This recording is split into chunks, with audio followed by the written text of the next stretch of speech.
¿cómo están? Bienvenidos otra vez a Caldo de Cultivo. Nos encontramos hoy con un panel renovado por el género. Es un panel de mujeres, son expertas que han sido protagonistas en esta crisis por COVID-19 en Chile y que hoy día se reúnen para tener una mirada sobre el proceso que estamos viviendo. A estas alturas ha sido agotador para ellas mismas, me imagino, y también para la ciudadanía, hablar una y otra vez de una pandemia que no nos abandona, pero es bueno ir manteniendo vivo el análisis, tener un poco más de claridad respecto de esta sensación que vamos teniendo todos de cansancio y que nos hace un poco relajarnos, pero que también se vuelve peligrosa en ciertos contextos. Por eso voy a pasar a presentar a nuestro panel. Les quiero dar las gracias a todas. Las voy a presentar en orden alfabético, muy educada. Primera de ellas, María Paz Bertoglia, Arredondo, kinesióloga, magíster en epidemiología, en bioestadística, doctora en salud pública, es la presidenta de la Sociedad de Epidemiología de Chile y es profesora además de la Escuela de Salud Pública. Muchas gracias, María Paz, por estar con nosotros aquí en CNN Chile. Gracias, Paloma. Un gusto estar acá. Tenemos también a Caterina Ferrecchio. Me enteré que además fue la presidenta de la Sociedad Chilena de Epidemiología, así que tenemos aquí todo un legado. Profesora también de Salud Pública de la Universidad Católica, miembro del Comité Asesor COVID, el comité que ha estado ahí asesorando al Ministerio durante todo este tiempo. Es directora del doctorado de Epidemiología, entre otras cosas. Muchas gracias, Caterina, por estar con nosotros. Un placer con este grupo, sobre todo. También estamos con Muriel Ramírez, también es magíster en salud pública, médica, tiene una mención en epidemiología en este magíster que mencioné, magíster en salud internacional y medicina tropical. También es profesora de la Escuela de Salud Pública de la Universidad Católica del Norte, y para nosotros es muy importante tenerla acá porque Santiago siempre se come el análisis, la conversación, y la verdad es que Chile es mucho más diverso que eso. Así que Muriel, muchas gracias por estar con nosotros. Muchas gracias, Paloma, por la invitación. También fui presidenta de la Sociedad de Epidemiología También. y además tengo 7 años de experiencia en el cuerpo en Médicos Sin Fronteras, trabajando en control de epidemias. Tenemos aquí literalmente a toda la realeza de la Sociedad de Epidemiología, eso habla bien de mi posibilidad en el futuro tal vez. Tenemos también a Isquia Siches, ella es médica internista, es de la Universidad de Chile, también es del Hospital San Juan de Dios, médica internista, presidenta del Colegio Médico de Chile, también magíster en salud pública y también una de las protagonistas de esta crisis. No sé si es uno de los títulos que uno querría lucir, pero de esta crisis por COVID-19. Isquia, por estar con nosotros.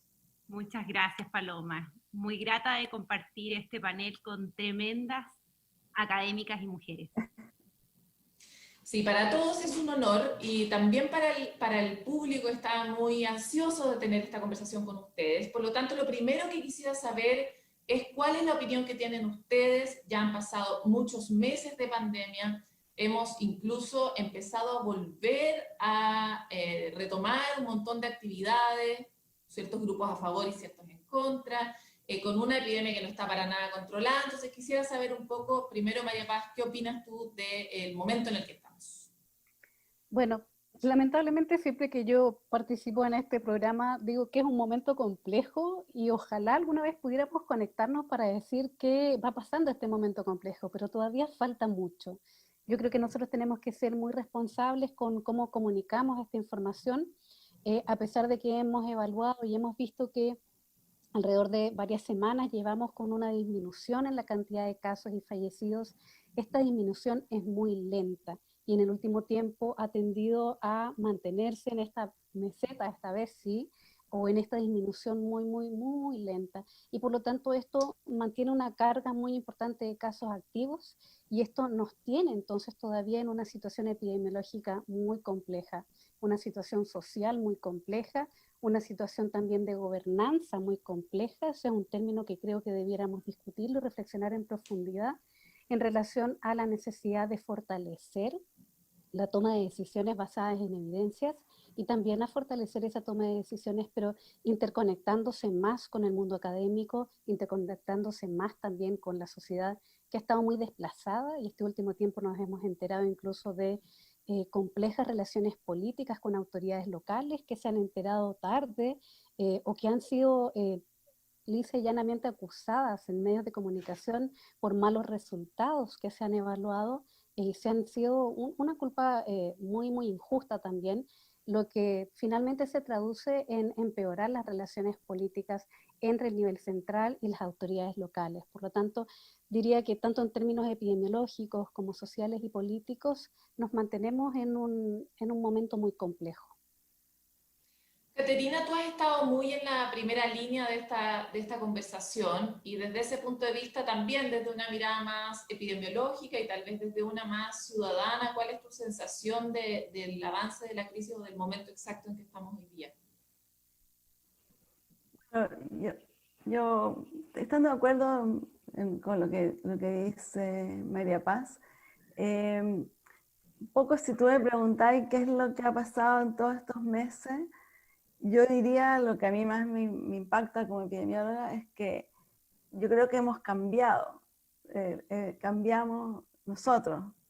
Yo siempre digo, el virus no cambió nada, poquito, son cosas marginales comparado a los cambios que teníamos nosotros. Son cambios muy fuertes, con mucho dolor. Yo creo que todos hemos sufrido porque no hemos podido ver a los nietos, a los padres, o porque nos hemos enfermado y se nos ha muerto un pariente. Y todos hemos tenido que estar como apretándonos, y este dolor va a producir un tremendo impacto, que ya debe estar produciendo en cuanto a salud mental, en cuanto a otras enfermedades. A mí me preocupan particularmente los adultos mayores. Yo veo, ponte tú, mi madre, que tiene 94 años, que está regio, pero que se empiezan como a deprimir en esta situación de aislamiento. Entonces, en ese sentido, yo creo, por ejemplo, lo que yo he dicho es que no me parece posible que tú puedas predecir hoy día lo que va a pasar con la epidemia en base a lo que pasó cuando éramos otros. Por el hecho de que, por lo que digo, porque el virus es uno y puede que tenga pequeños cambios en sus genes que no afectan nada, el cuadro clínico, pero nosotros estamos haciendo cosas distintas. Entonces, en ese sentido, yo creo que si bien hay que estar en alerta, yo tengo una esperanza de que no vamos a tener unas curvas tan fuertes como la que recién vivimos, porque la población, uno, los adultos mayores se están cuidando, y dos, la mayoría de la población está manteniendo distancia, y para mí ese es el mensaje, que lo que pase de acá para adelante también depende de nosotros, y tenemos que empoderar a la gente para que se pueda cuidar, porque en el fondo mientras no tengamos vacuna o un tratamiento más efectivo, vamos a tener que seguir con este sufrimiento, y lo peor es volver a enclaustrarnos. Porque nos ha pasado mucho que hemos visto cómo la epidemia se ha movilizado a través de las personas, que es la forma a través de la cual se transporta, desde el centro hacia las regiones, y regiones que estaban libres de COVID empezaron a estar muy, muy afectadas, no con las mismas capacidades hospitalarias del centro, y han sufrido mucho, ¿verdad? Por eso quisiera conocer un poco tu opinión, Muriel. Mira, nosotros llevamos un mes en cuarentena en La Serena, Coquimbo, una semana en Ovalle. La cuarentena llegó tarde, como ha sido la tónica, lamentablemente las medidas tardías y laxas. Y al ser laxas no son efectivas. Nosotros vimos lo que ocurrió en Europa, donde no había nadie en la calle y se logró controlar la epidemia en pocas semanas, cosa que acá no ha sido posible. Efectivamente, la realidad de las regiones no es la misma que en Santiago, y lamentablemente hay un nivel de centralización demasiado fuerte en este país que hace que las regiones no puedan tomar decisiones adaptadas al nivel local. Tampoco ha habido participación.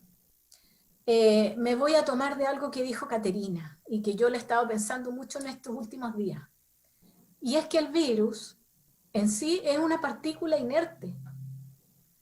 El virus no vive por sí solo si no tiene un huésped, es decir, una persona en la cual se introduce en nuestro organismo y se multiplica, y así sobrevive. Por lo tanto, el virus está en las personas. Y el foco del control de la epidemia ha sido el virus, y no han sido las personas. ¿A qué voy con esto? Las personas son las que se contagian unas con otras. Las personas somos las que tomamos actitudes. Las personas somos las que con educación y en información podemos cambiar esas actitudes. Y eso no ha existido. No ha existido una campaña educativa, solamente informan números impersonales. El 4 de agosto hubo una explosión tremenda en Beirut que salió en todas las noticias en todo el mundo y murieron alrededor de 100 personas.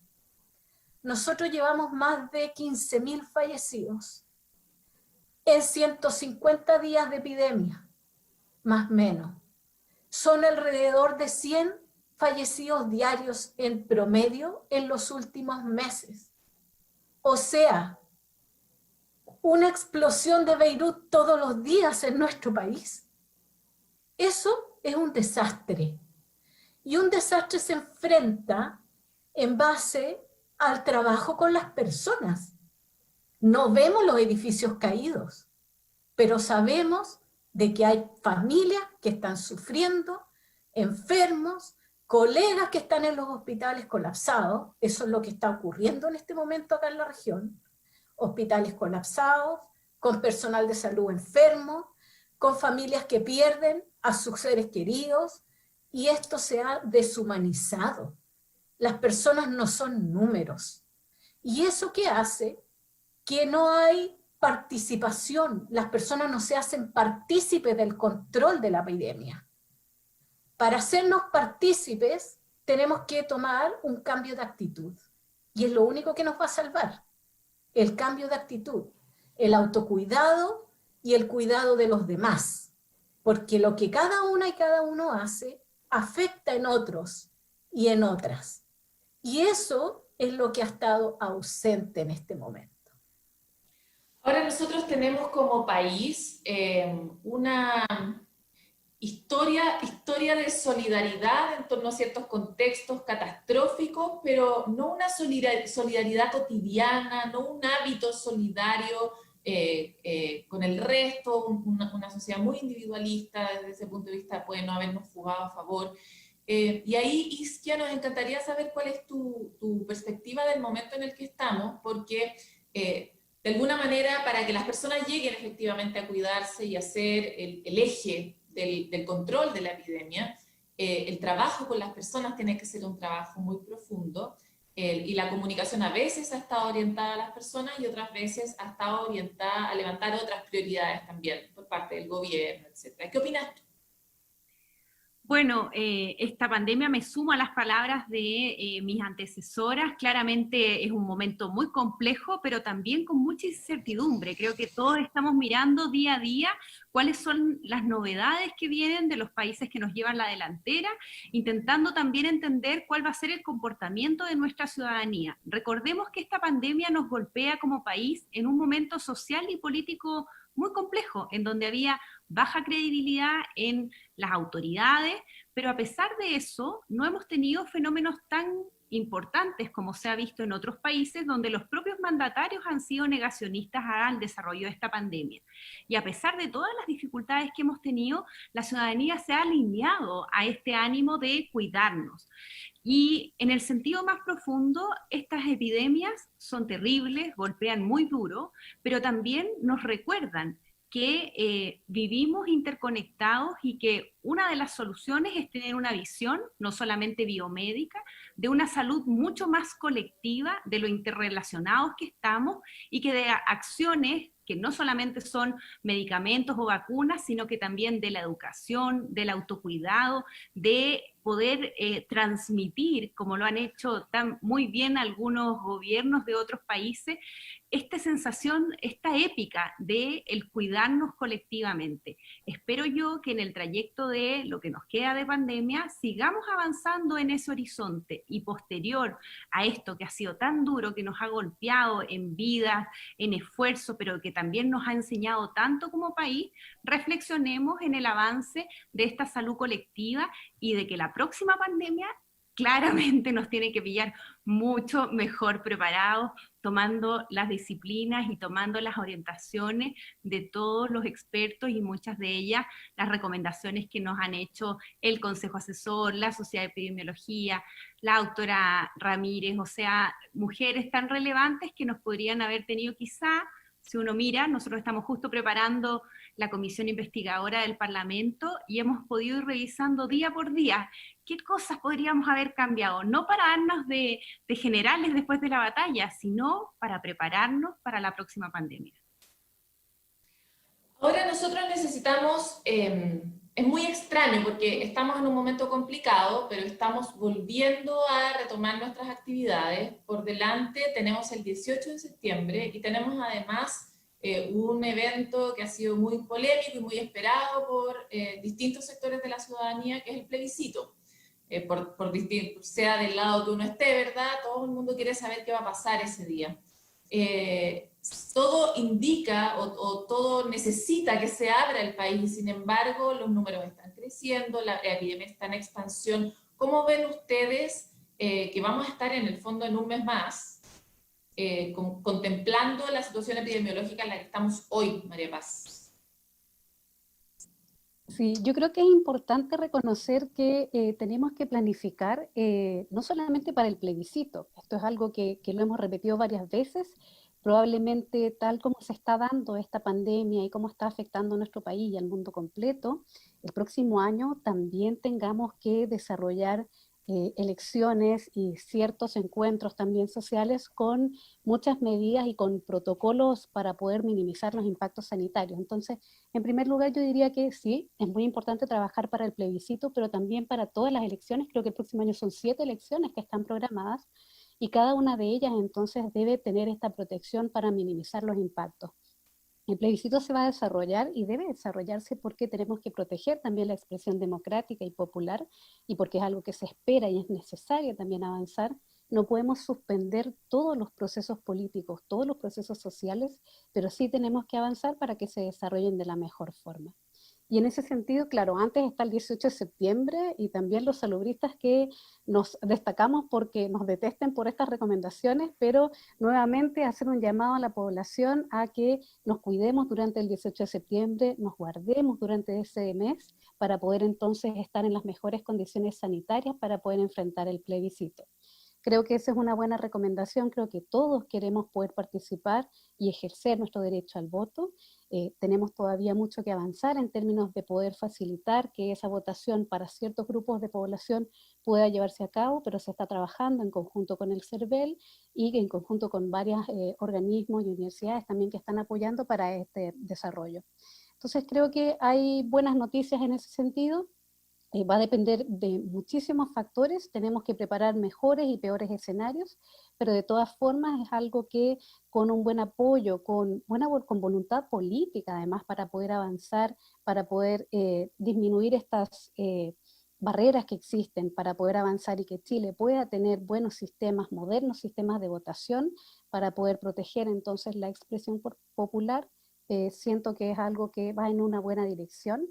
Hoy día nos enterábamos que por parte del CERVEL se ha indicado que tal vez para próximas elecciones, no para el plebiscito, se va a poder avanzar en el voto postal y en otras modificaciones que van a requerir cambios legislativos y también cambios a nivel constitucional, pero hay que partir en algún momento. Si no partimos ahora estos cambios y si no los avanzamos y empujamos políticamente, probablemente nunca los vamos a empezar. Y eso creo que es una de las mejores señales que se están dando, apertura también para discutir estos cambios por parte de distintos escenarios políticos. Así que diría que son buenas noticias, pero que tenemos que cuidar al país, tenemos que exigir además, no solamente cuidarnos nosotros en términos individuales, sino que exigir a las autoridades que se fortalezcan, por ejemplo, la estrategia de testeo y trazabilidad, que ha sido uno de los talones de Aquiles del manejo y del control de la epidemia, y sin tener esa estrategia y sin hacer caso también más a, por ejemplo, el comité asesor, y aquí tenemos a Caterina dentro del panel, y nos va a poder apoyar en ese término, pero ellos han hecho hace muchas semanas ya recomendaciones para poder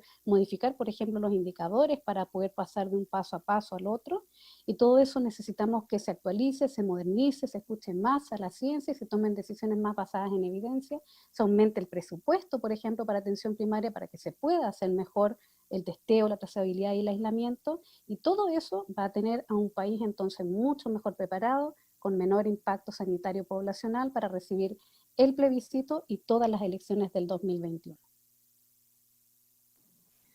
Caterina, ¿cómo ves tú este 18 de septiembre que se nos aproxima? No se ve que se vaya a hacer un 18 de septiembre confinado. Hay ahí un par de iniciativas de que uno se fondee para la época, pero las personas más bien tratan de planes, ¿verdad? Naturalmente. Entonces, ¿cómo ves que vamos a enfrentar este primer riesgo masivo? ¿Y cómo ves tú que va a estar la epidemia de aquí a 20 días más? Mira, yo honestamente, aunque me peguen, yo creo que hay que pensar 2 veces antes de autorizar las fondas. Ya se suspendieron en epidemias pasadas, me acuerdo la fiesta de la Tirana, cuando había un brote, creo que era de cólera, no me acuerdo,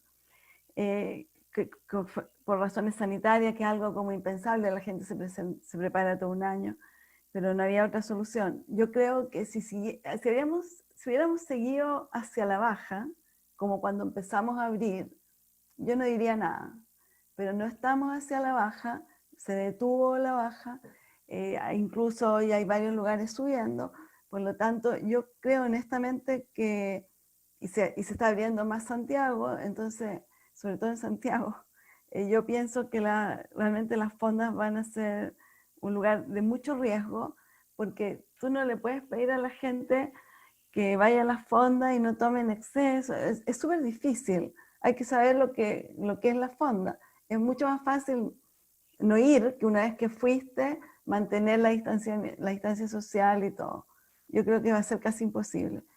Eso es como por un lado, o sea, dado que no estamos bajando, seguimos bajando, sino que más bien se detuvo el descenso y hay signos que van en sentido contrario, yo pienso que las fondas son realmente un riesgo innecesario.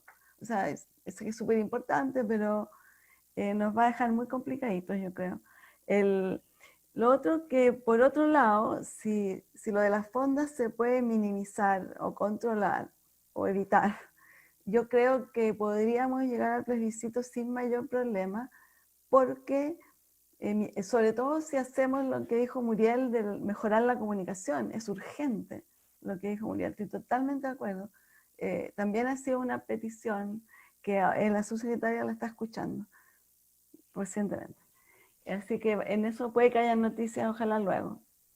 Pero lo que yo digo que si seguimos, si las fondas no se transforman en un desastre y podemos pasar un año sin fonda, yo creo que vamos a llegar bien porque tal vez con más casos, pero lo más importante, lo que sí o sí haría que paráramos algo o que fuera muy complicado, sería que los hospitales otra vez se llenaran. Y los signos que los hospitales han estado bien, porque yo pienso que los adultos mayores no han salido, se están cuidando. Y también las personas, porque ya tienen miedo. Entonces, en resumen, yo creo que las fondas son una amenaza y que podríamos llegar bien. Vamos a hacer una pausa cortita, pero vamos a volver en 2 minutos con más. Así que quédense con nosotros.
no había opciones, entonces, pero ya no hemos tenido tanto brote. Es que acá no habíamos estado con casos hasta hace 2 semanas atrás que Como empezó su primer 3 semanas. brote hasta que se pegan al cachofazo, ¿veis tú? No, sí, se Lo que decía contagia Caterina. en los cuchitriles del cafecito. Pero a eso voy, porque después cambia el comportamiento, y hasta que cambia ese comportamiento no hay control, pero después...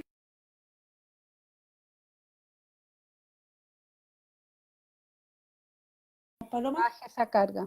Vamos, volvemos. dale, yo te doy el pie. Sí, Gaby. Ahora Cuéntalo. conté hasta 5 nomás, Paloma, ¿ya? Ya, ok. Vamos. Volvemos con este panel de mujeres expertas, hablan de COVID y nos vamos a quedar con la última cita que hacía recién Caterina, una sugerencia nada de popular, pero muy sanitariamente respetable, de suspender las fondas. ¿Qué opina también Isquia respecto de este tipo de medidas? Porque qué pena que llegamos a septiembre con este nivel de contagio. Bueno, lo más probable es que no solamente vamos a tener que preparar las fiestas patrias y los plebiscitos, sino que también Navidad, Año Nuevo, y en algún momento también el retorno a las clases, si no es este año va a tener que ser el próximo, tantos eventos en las playas, cómo nos vamos a relacionar en las piscinas públicas, ya estamos pensando en la mesa social todas esas áreas. Yo estoy muy de acuerdo con Caterina de que efectivamente las fiestas patrias como las conocíamos antes, donde nos reuníamos en la fonda, en estos eventos masivos, lo más probable es que no se va a poder seguir haciendo.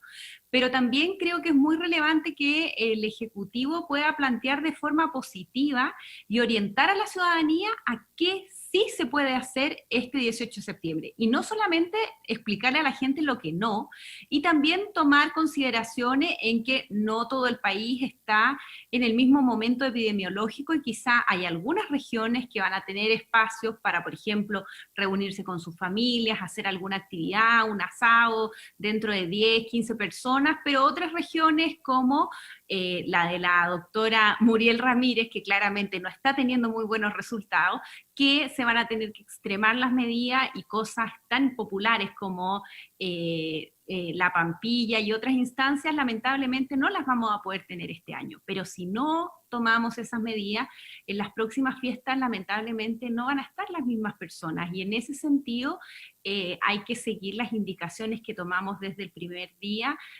pero creo muy prudente quizá reforzar y salir con todo, apoyar las ideas del Ejecutivo de Fondéate en casa, pero planteando la pertinencia territorial.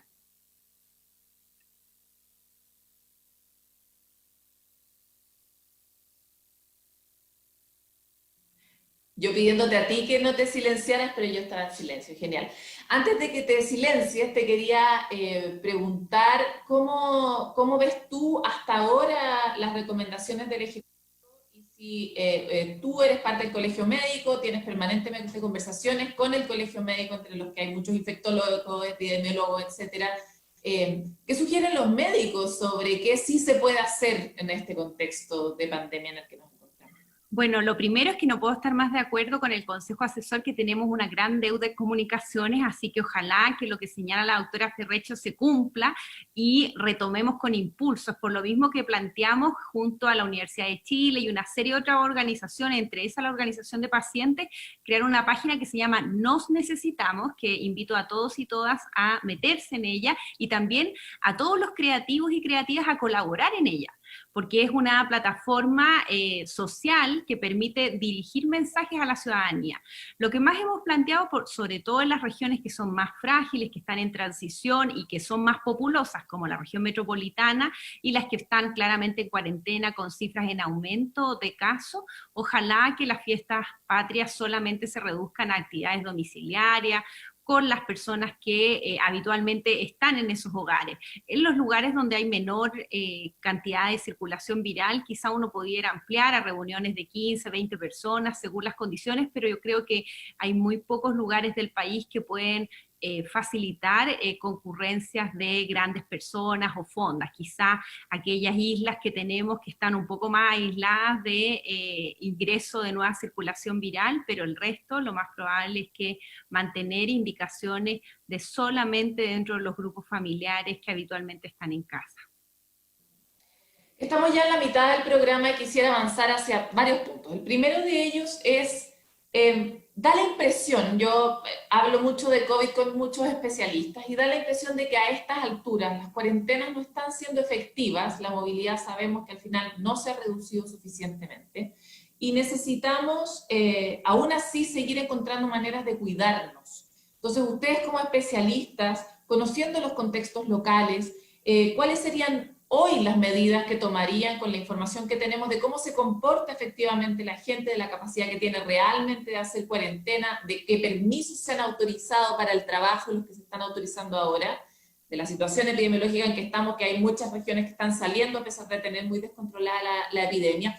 ¿Cuál sería una medida razonable de tomar en este contexto? Escuché por ahí, por ejemplo, censo sanitario y subirle el volumen a la trazabilidad. No sé qué opinan ustedes. María Paz. Sí, totalmente de acuerdo. Y un poco recordar que la cuarentena, porque pareciera que nosotros todos queremos que todo el mundo esté en cuarentena, y no es así. La verdad es que la cuarentena sabemos cuáles son los efectos sociales que pueden producir, que son muy complejos, pero la idea siempre fue potenciar que esta cuarentena diera tiempo y espacio para poder fortalecer todas las otras estrategias que eran necesarias para controlar la epidemia. La cuarentena por sí sola no hace nada más que darnos tiempo, y por lo tanto volver a recordar la importancia de que tengamos una estrategia muy robusta de testeo, de trazabilidad y de aislamiento, que lamentablemente ha sido uno de los talones de Aquiles. Lamentablemente sabemos que el gobierno llamó muy tarde a la atención primaria, y lamentablemente sabemos que todavía falta mucho por hacer para poder fortalecer eso. Entonces, de nuevo, no hay que reinventar la rueda. Nosotros sabemos cuáles son las formas de controlar las epidemias, y por medio de una buena estrategia, como lo han demostrado otros países que lo han hecho así, podríamos entonces nosotros avanzar hacia un control efectivo de la epidemia. Por otra parte, mejorar las ayudas y los aportes en términos de disminuir estas grandes inequidades estructurales que nos mantienen en uno de los países más desiguales todavía del mundo, y que demuestran entonces la distinta afectación a nivel social que tiene este virus. Nosotros sabemos que el virus puede afectarnos a todos por igual, pero las consecuencias de la salud dependen mucho de dónde nosotros vivimos, de cuáles son las redes que nosotros tenemos, cómo nos movilizamos, y muchísimos otros elementos que tenían que ser considerados y tienen que ser considerados con mucho mayor peso a la hora de diseñar las estrategias públicas. Todavía sentimos mucho que no es que se gobierne, pero sí se diseñan las estrategias con bastante desconocimiento o sin considerar mucho los determinantes estructurales, sociales, de la salud también, que es necesario siempre considerar. Tuvimos un ministro, el ministro Mañalich, que dijo que no tenía conocimiento del nivel de hacinamiento y pobreza que existía en nuestro país, y eso no puede ser. Y eso tiene que reflejarse con cambios estructurales, no solamente con la necesidad de cambios individuales. Creo que también esa es una reflexión que se tiene que seguir avanzando. Muriel, me gustaría volver contigo en la reflexión de cuáles serían buenas medidas para tomar en este momento, considerando también la situación de regiones como la región de Coquimbo, que está hoy día muy complicada, ¿verdad? Con un alto número de contagios. A ver, yo acá en la región, las autoridades locales, regionales, quisieran, por ejemplo, poder restringir los permisos. Y resulta que no se puede, porque está todo habilitado a nivel central. Entonces, las autoridades locales no pueden, no tienen ningún poder. Y a eso voy nuevamente con el tema de la necesidad de la descentralización. Coincido en que la trazabilidad es fundamental para poder controlar la epidemia, y es la única manera de cortar el contagio. Y acá quiero entrar a explicar, porque cuando nosotros sabemos lo que es la trazabilidad, pero la gente a lo mejor no lo sabe. Entonces quisiera entrar a explicar eso. ¿Qué significa la trazabilidad? el virus se contagia de persona a persona. Y por lo tanto, la manera de cortar el contagio es evitando ese contacto. Desde una persona que está enferma, con síntomas, contagiado, que tose, que estornuda, ¿no es cierto?, y que va eliminando el virus a su paso, esa persona debiera aislarse. Eso es quedarse solo o sola en una habitación, con las medidas de higiene, en una habitación, solo o sola, con baño solo y sola, usando la mascarilla sobre la nariz permanentemente dentro del hogar. Muchas veces no se puede cumplir esa condición dentro de las casas. Entonces es el momento de a lo mejor pedir poder asistir a esa persona que se aísle en una residencia sanitaria. Lamentablemente eso tarda, es muy burocrático.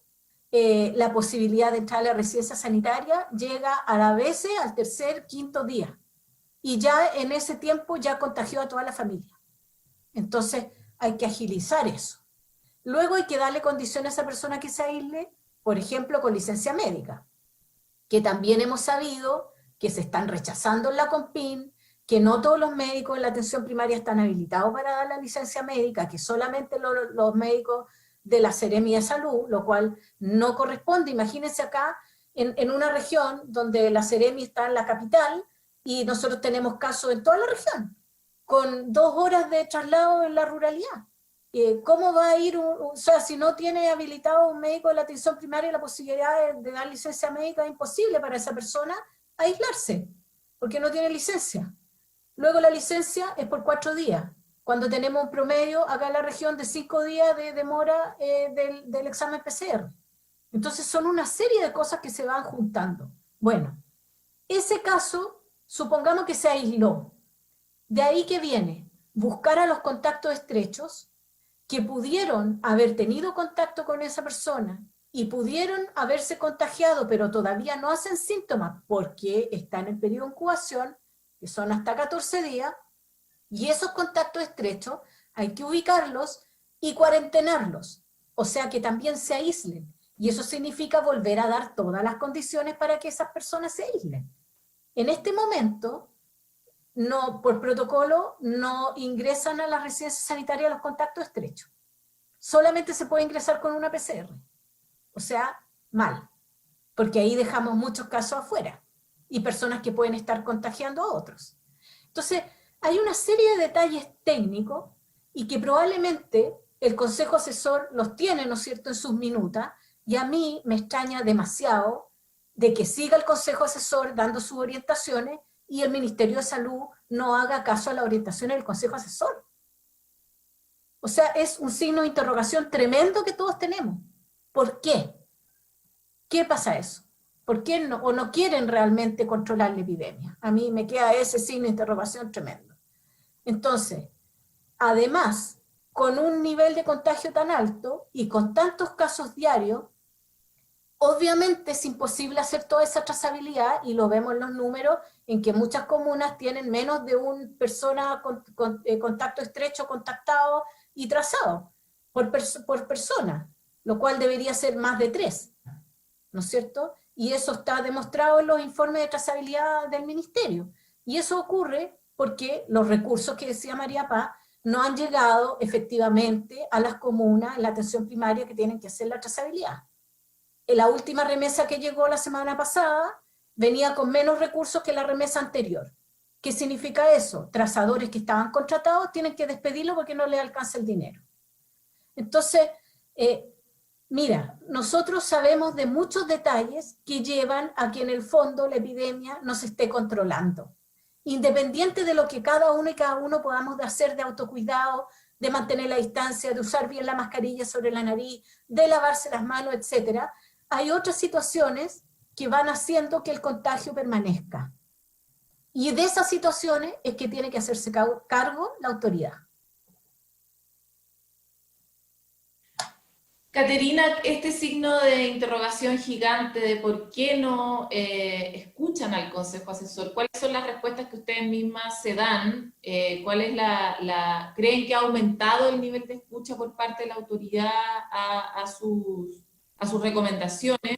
o cuáles son las teorías que hay detrás, porque también nos pasa que a veces cuando miramos Europa y vemos que en Europa todo el mundo está guardado o que efectivamente hacían procesos de trazabilidad infinitamente más exitosos que los nuestros, no podemos evitar caer en esta idea latinoamericana de que tal vez no tenemos las capacidades. Entonces quisiera saber cuál es tu análisis estando tan adentro, ¿verdad? Y tan directamente comunicado con la autoridad. Bueno, yo no diría que somos una falla total. Yo creo que hemos ido logrando que pasen ideas. Lo que pasa es que la decisión en realidad no la toma solo el Ministerio de Salud. O sea, nosotros trabajamos para el Ministerio de Salud, pero el Ministerio de Salud es una voz que llega a la moneda donde hay otras necesidades, otras prioridades y se reordena. O sea, es una voz, no es la voz. Y nosotros lo asesoramos. Yo creo que en muchas cosas hemos ido logrando avances importantes. Fallamos con lo de la atención primaria, porque lo producimos permanentemente y fallamos hasta, en realidad el ministro Mañalich lo sacó un par de semanas antes de su salida, pero ya era muy tarde. Hay momentos en que es controlable mediante trazabilidad, que es cuando tú puedes trazar, pero cuando está, como estuvimos en un momento con tanta infección y que nadie sabía quién lo había contagiado, porque no sé, la gente no podía decir quién lo contagió.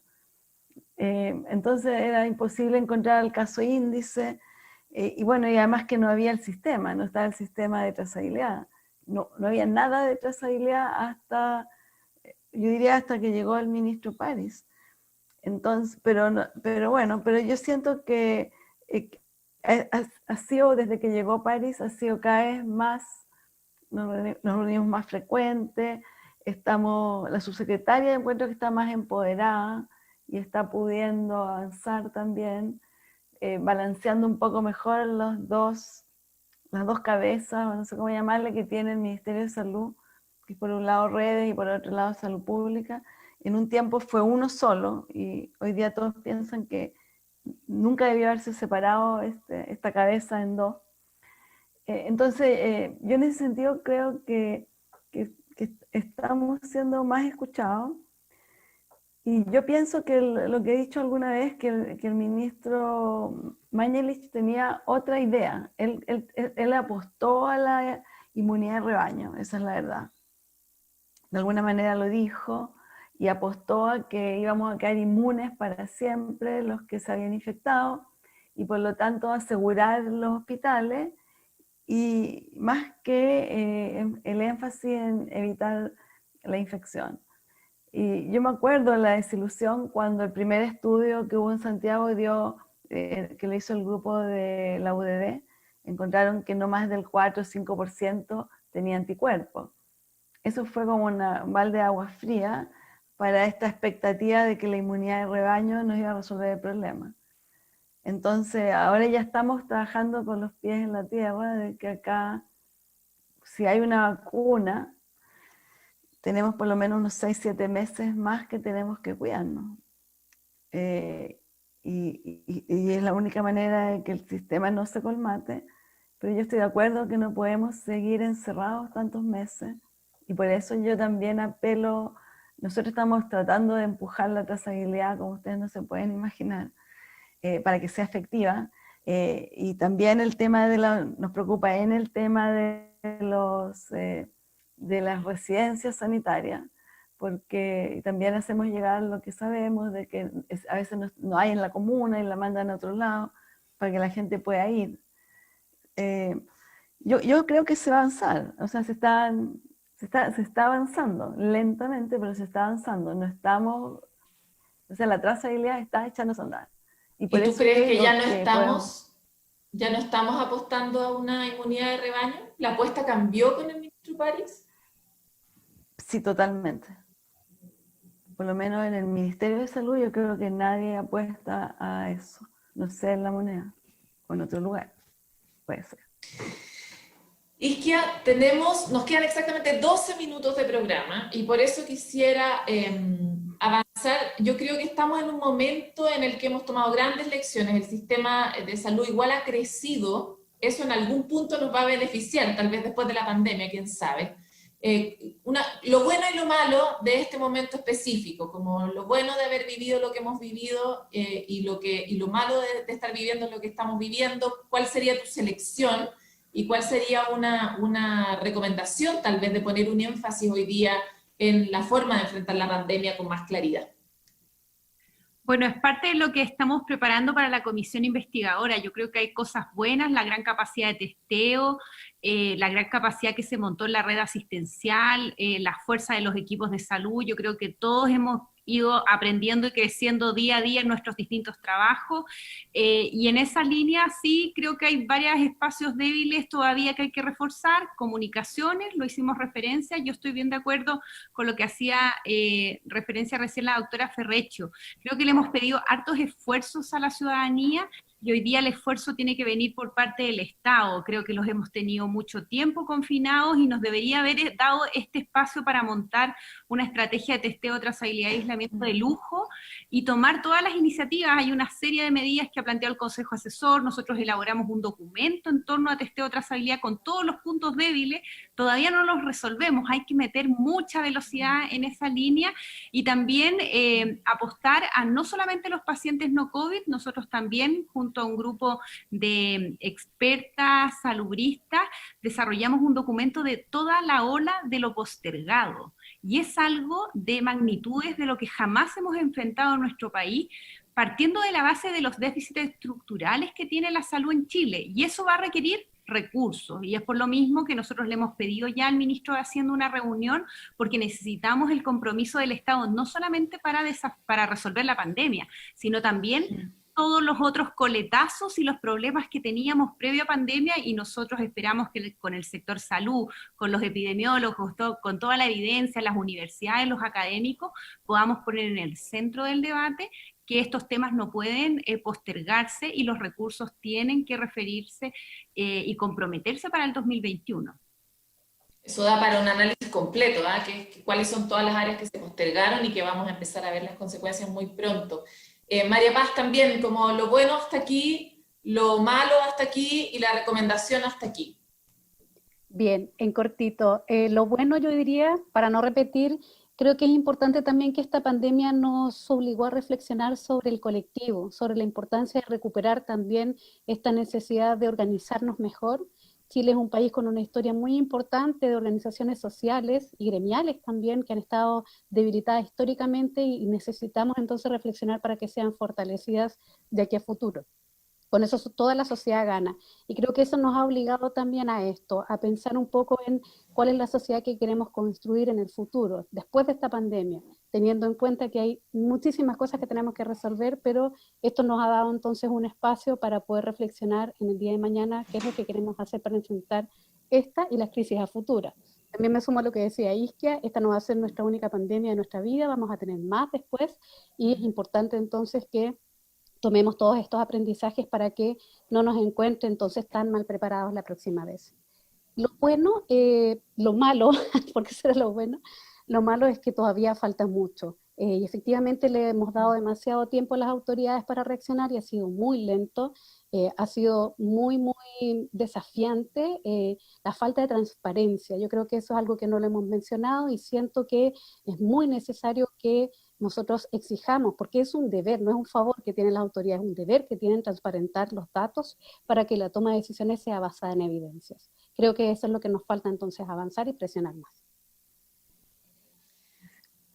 Caterina, Muriel primero, tú lo bueno y lo malo y lo recomendable también, ojalá con un tinte regional. Además, por ejemplo, de más autonomía para las regiones, parece ser que es como urgente, no sé, la elección directa a gobernadores y sistemas un poquito más autónomos.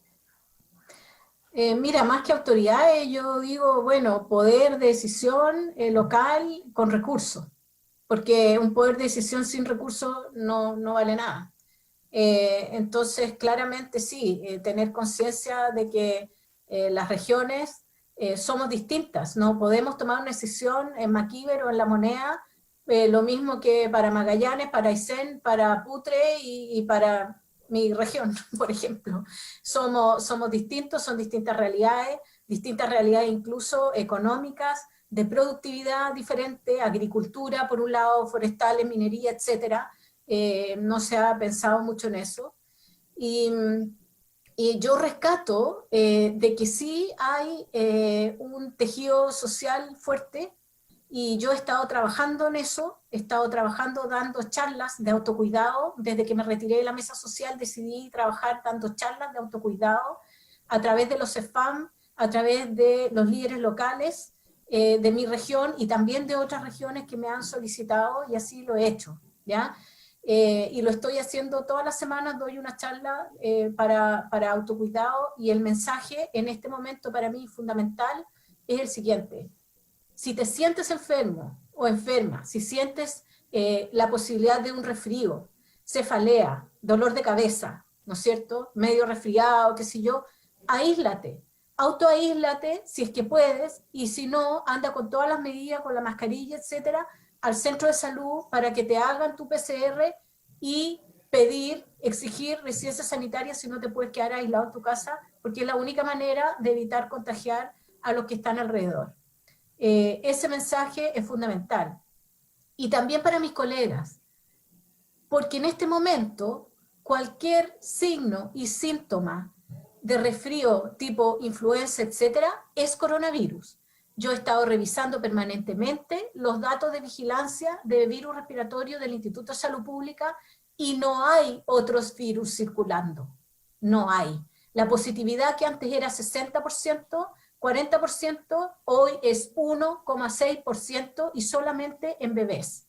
Por lo tanto, para mis colegas, si ven un paciente con síntomas de resfrío o influenza, es coronavirus. Y por lo tanto hay que darle las indicaciones adecuadas para que la persona pueda hacer el aislamiento, darle la licencia médica, exigir residencia sanitaria y todo lo que ya sabemos para evitar el contagio, porque es fundamental. Es lo único que nos va a salvar. Y esto sirve para ahora y hasta un año más, porque no vamos a tener vacuna hasta un año más por lo menos.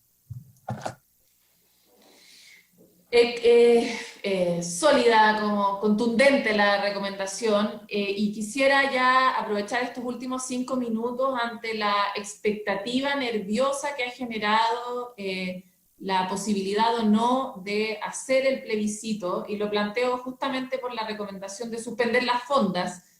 ¿Ustedes qué medida tomarían en este sentido, Caterina?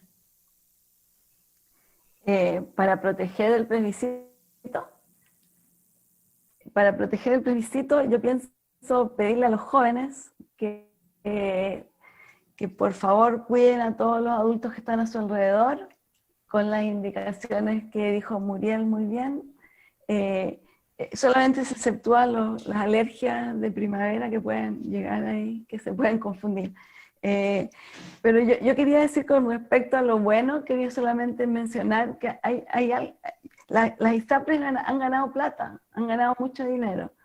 Y yo alguna vez mandé un mensaje de que por qué no se repartía eso para el sector público, porque han habido tremendas ganancias porque la gente no está usando los servicios, pero siguen descontándolo. Son millones de millones. No, solamente yo creo que un problema malo que no ha salido, un problema, que es grave y que explica un poco que no hubo nadie que tuviera la fuerza técnica que pudiera enfrentar, por ejemplo, la creencia que traía el ministro anterior, en el ministerio, en la estructura. Y eso es así porque lamentablemente se ha politizado, y esto es culpa de la derecha y de la izquierda, se ha politizado tanto la alta dirección, que cuando cambia un gobierno, cambia también a los jefes de departamento, a los jefes de divisiones, se cambia. Entonces la gente en Chile no hace carrera. En los países desarrollados no se cambia solamente el ministro, ni siquiera el subsecretario a veces. Y entonces la gente hace carrera y tiene experiencia, pero por ejemplo la Jimena Aguilera, que le tocó manejar estas epidemias, no estaba en el ministerio y nadie de ese equipo. Entonces también pasó que la gente que tuvo que hacerse cargo no tenía ni una experiencia en esto. Y eso que también es algo que se debería corregir. Ahora están aprendiendo, pero se van a ir. O sea, llega el cambio de gobierno y ya no van a estar y va a llegar otro. Y esa cuestión es un cambio profundo. O sea, yo creo que el tema es la ISAPRE, que cómo siguen ganando y cómo el Estado no puede hacer nada para que aporte a esta situación. Cómo podemos mejorar para tener profesionalismo en el aparato público y no que toda la inteligencia con la experiencia se vaya a las universidades. Y lo otro, que yo creo que ya nadie puede volver a decir que no sabía que en Chile había gente que vivía tan hacinada, y por lo tanto yo creo que la epidemia también mostró cómo estamos viviendo al interior de las viviendas en Chile. Y dónde está la mayoría de los chilenos. Yo pienso que eso son las cosas que espero que las podamos cambiar. Y espero que todos podamos ir al plebiscito. Problema de la continuidad de la carrera y mantener a personas de calidad en el sistema público es transversal a todos los ministerios, ¿verdad? Pero aquí ha tenido un costo muy alto también. Quisiera saber tu opinión, Isquia, respecto de si se puede o no se puede realizar el plebiscito y qué recomendaciones o aprendizajes podríamos aplicar para lograrlo, si es que tu recomendación es hacer. Bueno, todavía estamos en una etapa de incertidumbre, eso nos impide predecir un momento idóneo donde planificar la serie de elecciones que tenemos como país. Esa es una de las problemáticas, no es solamente no hacerla en octubre para planificarla para noviembre o para abril, nada nos asegura que vamos a estar en un mejor momento epidemiológico. Todos esperamos que las curvas vayan disminuyendo, pero no lo podemos decir con un 100% de certeza. Obviamente hay que mirar lo que ha pasado en los países europeos cuando han empezado los aumentos de los brotes, pero también estamos mirando con harta cautela porque los brotes en esos países, en algunos de ellos, han tenido un pic de un 50% de los pics globales, han tenido menores pacientes graves, tal como decía Caterina, al parecer porque los adultos mayores de mayor riesgo no se exponen a estos contagios, lo cual nos podría dar un buen escenario.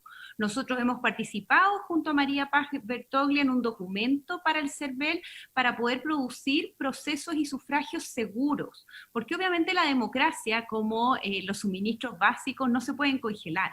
En esa línea creemos que es necesario instaurar nuevos procesos y modernizar lo que históricamente ha postergado a muchos ciudadanos y ciudadanas, no solamente por la pandemia, sino también a las personas privadas de libertad, personas que están postradas en nuevos mecanismos de sufragio más modernos, y esperamos que el CERVEL los pueda implementar al más breve plazo para que ojalá estén vigentes en las elecciones de octubre, de noviembre, de abril, que es tan necesario implementar. Interesante el concepto de la democracia como un suministro básico, algo que necesitamos como sociedad para mantenernos hacia adelante. María Paz, tú te tienes que ir, pero por favor tu opinión respecto de la seguridad de la realización del plebiscito. Sí, y bueno, un poco en la misma línea yo me tengo que retirar porque tengo reunión con CERVEL justamente porque la sociedad civil está participando en una mesa ampliada para poder entregar entonces insumos y evidencias científicas para el buen desarrollo del plebiscito y de las elecciones del 2021. Desde la epidemiología nosotros podemos aportar evidencias para que entonces estos procesos puedan desarrollarse de la mejor forma, considerando que hay ciertos elementos que no son tan transables. Por ejemplo, nosotros siempre indicamos que los pacientes confirmados o sus contactos no podían salir de su domicilio porque eso entonces también aumenta los riesgos de transmisión, pero eso no quiere decir que no se les pueda respetar su derecho a voto, y ahí la idea es que se modernicen entonces los procesos para que se pueda entonces aumentar la participación, sin que las personas tengan que salir de su domicilio. Por lo tanto, yo diría que hay diversos elementos políticos que se requieren ahora fortalecer, se requiere más voluntad política para que esto se lleve a cabo, y por parte de la salud pública o de la epidemiología se requiere que nosotros también ejerzamos presión para que las autoridades fortalezcan la estrategia de trazabilidad y de esta forma se puedan llevar a cabo todos los procesos de mejor forma. Eso diría. Muriel, para cerrar, si quieres hacer alguna mención al plebiscito o bien también a cómo fortalecer más aún las capacidades regionales o la capacidad de tomar decisiones distintas, situaciones distintas, tus ideas. Mira, en realidad quisiera dirigirme a las personas, ¿ya? Acá el coronavirus es una infección y por lo tanto el mantener nuestro sistema inmunitario potente y que sea capaz de responder es súper importante. Estando en cuarentena es difícil, estando limitados, pueden ser algunas situaciones difíciles, pero hay cosas muy simples que podemos hacer y que pueden fortalecer el sistema inmunitario. Dormir bien es fundamental, ojalá no fume, ni tome mucho, porque eso también debilita. Hacer ejercicio diariamente, aunque sea 20 minutos, 15 minutos, poder a lo mejor salir a dar una vuelta a la manzana, hacer un par de abdominales, ejercicio en casa con tutoriales, están presentes siempre, y la alimentación balanceada, fruta, verdura, legumbres, pescado. En este momento en que hay situaciones económicas difíciles, las legumbres, un tarrito de jurel, son cosas que diariamente pueden consumirse y que mantienen una buena nutrición. Esas cosas son fundamentales.